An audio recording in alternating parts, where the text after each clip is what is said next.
आप देख रहे हैं केकेडी न्यूज।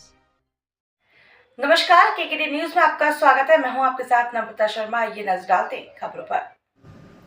तमाम पत्रकार साथियों और ख़ास करके बामसब्स के कार्यकर्ताओं को मुबारकबाद देता हूं। उसके लिए ख़ास करके शान मोहम्मद साहब को और मामून मेश्राम साहब को, जो 18 दिसंबर से लेकर 22 दिसंबर तक जिला गया में बिहार में बामसेब के साथ बामसेब का बहुत बड़ा अधिवेशन होने जा रहा है। मैं आपके माध्यम से, तमाम पत्रकारों के माध्यम से ये बता कहना चाहता हूँ कि आज जो है भारत में जिस तरह से मनवादी पुजवादी ताकतें जो नंगा नाच कर रही हैं और कॉन्स्टिट्यूशन के साथ खिलवाड़ हो रहा है और हमारे डेमोक्रेसी के साथ जो खिलवाड़ हो रहा है, डेमोक्रेसी को बचाने की ज़रूरत है। और इसके लिए बहुत ज़रूरत है इस बात की कि हम लोग ईवीएम का बायकॉट करें।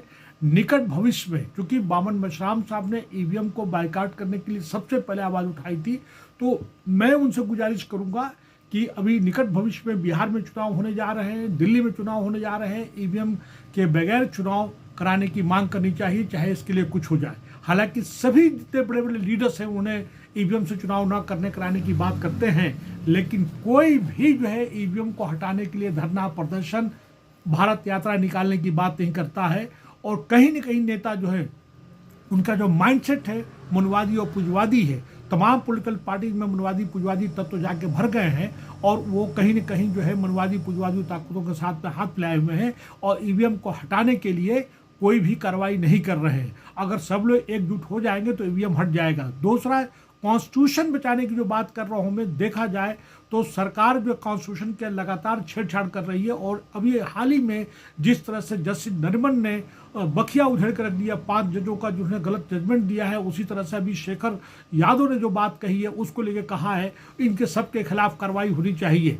और दूसरा जो इम्पोर्टेंट जो बात कहना चाहता हूँ मैं कि तमाम ऐसे गलत एक्ट या अमेंडमेंट या कानून ऐसे बनाए जा रहे हैं जिसको कि कहीं न कहीं जो है जुडिशरी उसको सपोर्ट कर रही है, उसके लिए हम लोगों को आवाज़ बुलंद करनी चाहिए। और इसी से ताल्लुक से मैं बता दूं कि बार बार आवाज़ उठ रही है कि कास्ट सेंसस होना चाहिए, बिल्कुल होना चाहिए। और कास्ट सेंसस जो जाति की जनगणना की जो बात हो रही थी, सब लोग जो है उस पर अब खामोश हो गए हैं, वहाँ से ये मुद्दा उठना चाहिए।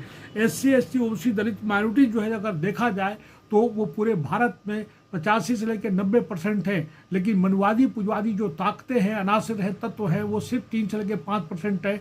और वो तमाम जगहों पे 45 से लेकर 95% पर जाकर बैठे हुए हैं, खासकर जुडिशरी में। और ये जो है हमारे जो सरकार में सत्ता बैठे हुए हैं उन लोगों का काम ये है कि SC ST से लड़ाना, ST ST से लड़ाना, OBC से लड़ाना, माइनॉरिटी से लड़ाना, और तमाम तरह के इंतशार को उन्होंने फैला दिया है।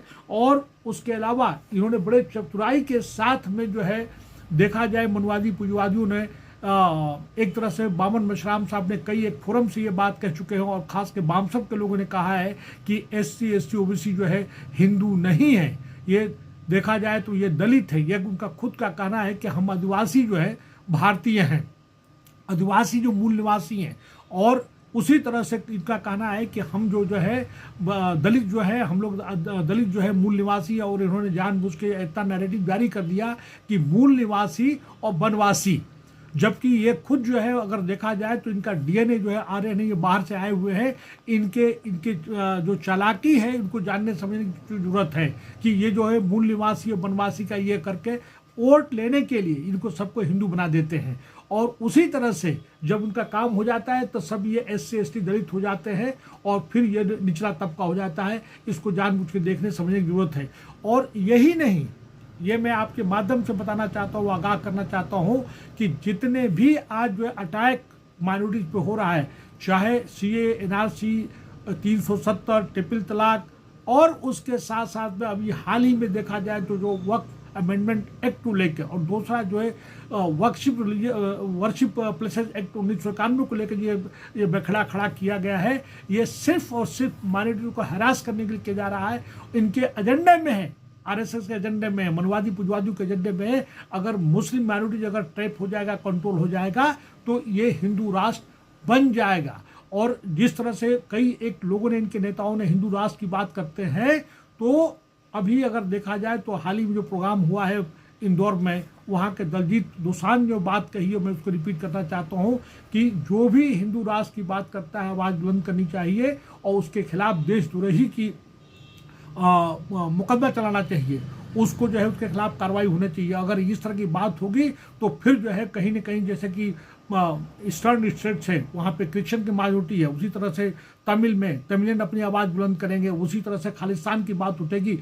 ये किसी भी कीमत पे इसको टॉलरेट नहीं करना चाहिए। बल्कि राहत इंदौरी साहब का ये दलजीत दोसांझ ने जो शेर कहा है वो मैं पढ़ना चाहता हूँ कि हिंदू राष्ट्र जो लोग बात कहें तो ये वहाँ पे शेर जरूर लोगों को पढ़ना चाहिए। अगर खिलाफ है होने दो, जान थोड़ी है, ये सब धुआं है, आसमान थोड़ी है, सभी का खून शामिल है यहाँ की मिट्टी में, किसी के बाप का हिंदुस्तान थोड़ी है। हालांकि बावन विश्राम साहब और वामसिंह के तमाम लीडर्स ने कई एक फोरम से प्लेटफॉर्म से कहा है कि भारत जो है किसी के बाप का नहीं है, भारत सबका है और यहाँ पे विरासत बचाने की भी बात होनी चाहिए। विरासत का मतलब ये कि गंगा जमुनी तहजीब, आपसदारी, भाईचारगी, अगर यही नहीं तो कैसे होगा। आज ये नेता जो सत्ता में बैठे हुए हैं अगर देखा जाए तो ये कभी भी जो है इन्फ्लेशन की बात नहीं कर रहे हैं, अनएम्प्लॉयमेंट की बात नहीं, महंगाई की बात नहीं कर, बेरोजगारी की बात नहीं कर रहे हैं और आम आदमी की जो है तालीम की, शिक्षा की बात नहीं कर रहे हैं, स्वास्थ्य की बात नहीं कर रहे हैं।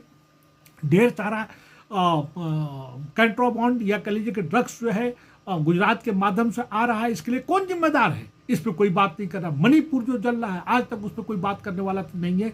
ये तमाम मुद्दे को उठाना चाहिए और भारत की विरासत में हमारा देखा जाए तो तमाम हमारे रिलीजियस फ्लेक्स भी है, उसके साथ हमारी जुबान भी है, जुबान के साथ साथ में तमाम निशानियां हैं। ये जगह जगह जो नाम बदलने का ये तमाशा में खड़ा कर रहे हैं, भाई नया कोई काम करके दिखाओ ना, नाम बदलने से क्या हो जाएगा, इससे क्या फर्क पड़ता है। आप जो है पोस्ट इंडिपेंडेंस की बात करो, आप पुरानी बातें करते हो और उसके जो है गड़े मुर्दे को उखाड़ने पर लगे हुए हो, लेकिन जो है तुम विरासत की आप बात नहीं करते, भाईचारगी की बात नहीं करते हो, ये मनवाद है। तो इन्होंने भारत का पूरा जो है तमाम समाज में जो बदमजगी इन्होंने लाके खड़ा कर दिया है, उसके लिए बहुत ज़रूरी है कि इन पे लगाम लगाया जाए।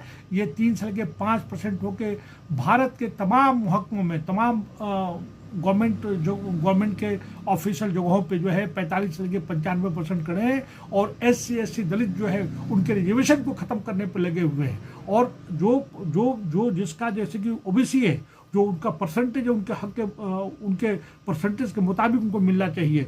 उसी तरह जिसकी जितनी आबादी संख्या है उतना उनका रिप्रेजेंटेशन होना चाहिए। यहाँ पे एक और बहुत ही इंपॉर्टेंट बात जो कहना चाहता हूँ कि जिस तरह से लोकल बॉडी के चुनाव में हम लोग क्या कर रहे हैं कि उसको रोटेशन कर दिया है कि इस बार SC है तो अगले बार ST रहेगा या OBC रहेगा या महिला रहेगा, ये सब होता है। उसी तरह से MLA और MPs का भी जो कॉन्स्टिट्यूंसीज है उसका रोटेशन होना चाहिए। जो बाबा साहब अम्बेडकर के बदौलत जो पार्लियामेंट में, असेंबली में पहुंच गए हैं, उनके बीच पे भी मनवाद पुजवाद आ गया है। उनको जो है जब तक उन पर लगाम नहीं लगाया, उनके खिलाफ आवाज़ बुलंद नहीं होगी तो कुछ नहीं होगा। उसी तरह से कहने के लिए बहुत कम टाइम है। किसानों का जो है मिनिमम प्राइसेस जो है उसको भी हमें देखना चाहिए और ओल्ड पेंशन स्कीम जो कर्मचारियों को ख़त्म कर दिया गया है उसको भी हमें रेज करना चाहिए। जब MLA MPs को जब पेंशन मिल सकता है, कई पेंशन मिल रहा है, तो कर्मचारियों को जो 35 साल तक 30 साल तक जो नौकरी करता है, 35 साल नौकरी, उसको कर्मचारियों को 2004 के बाद जो है पेंशन क्यों नहीं मिलना चाहिए। कुल मिला के ये कहना चाहता हूँ कि मनवाद पुजवाद को जब तक खत्म नहीं होगा, जब तक हमारा कास्ट सिस्टम खत्म नहीं होगा, क्लासलेस सिस्टम नहीं होगा समाज के अंदर, तब तक भारत नहीं बचेगा। ये लोग जो सत्ता में बैठे हुए पूरे भारत को, समाज को बांटने का काम कर रहे हैं। और आखिर में एक बार फिर नटशेल में ये कहना चाहता हूँ, मुख्तसरन कहना चाहता हूँ कि EVM के से चुनाव नहीं होना चाहिए। हर हालत में कास्ट का, जाति जनगणना का होना चाहिए। उसी तरह से जो MLA MP जो कॉन्स्टिट्यूंसी है उसको रोटेट कर देना चाहिए। और आखिर में एक बार और कहना चाहूँ कि जो भी हिंदू राष्ट्र की बात करे उसके खिलाफ देशद्रोही की बात होनी चाहिए, और ना नहीं तो हमारा ऑलरेडी जो है ये जो है एक जो है कहलाता है कि यूनिटी इन डाइवर्सिटी, ये जो है हमारा मल्टी कल्चरल हमारा देश है, यहाँ पे लोग और बिखर जाएंगे। क्योंकि ऑलरेडी जो है हमारी सरकार ने क्या किया कि फॉरेन पॉलिसीज की गलत होने की वजह से जो है तमाम नेबरिंग कंट्रीज जो है हमारे उनसे रिलेशन अच्छे नहीं है। कुल मिला के ये कहना चाहता हूँ आखिर में कि EVM को भगाओ, देश को बचाओ, और साथ साथ में कॉन्स्टिट्यूशन को बचाओ, डेमोक्रेसी को बचाओ, और कास्ट सेंसस का होना भी जरूरी है। और जिसकी जितनी संख्या है उतना उस हिसाब से जो है उसका रिप्रेजेंटेशन होना चाहिए, उसको टिकट मिलना चाहिए। और आखिर में एक बार फिर मैं कंक्लूड करना चाहता हूँ कि जो भी अगर हिंदू राष्ट्र की बात करेगा उसको देशद्रोही डिक्लेयर करना चाहिए। बामन मिश्राम को साहब को और उनके तमाम वर्कर्स को, वाम सिख वर्कर्स को, ये प्रोग्राम जो कर रहे हैं उनको मैं अपने तहे दिल से उनको मुबारकबाद देता हूँ और तमाम कामयाबी के लिए मैं विश करता हूँ कि I wish the very best, शुभकामनाएं देता हूँ। आप सबका, पत्रकारों का बहुत बहुत धन्यवाद। Thank you very much.